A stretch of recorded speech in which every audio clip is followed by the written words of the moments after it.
మీరు జీవితంలో ఇలాంటి పొరపాటు ఎప్పుడు చెయ్యకండి.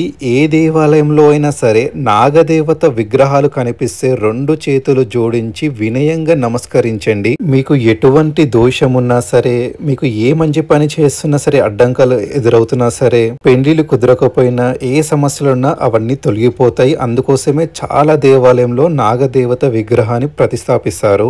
మీరు చూసింది నర్మదా బాణలింగం లేదా బాణలింగం, బాణ శివలింగం అని పిలుస్తారు దాన్ని. ఈ దేవాలయంలో మరొక విశిష్ట ఏంటి అంటే స్ఫటికలింగం ఉందండి. ఇది చాలా విశిష్టమైన లింగం.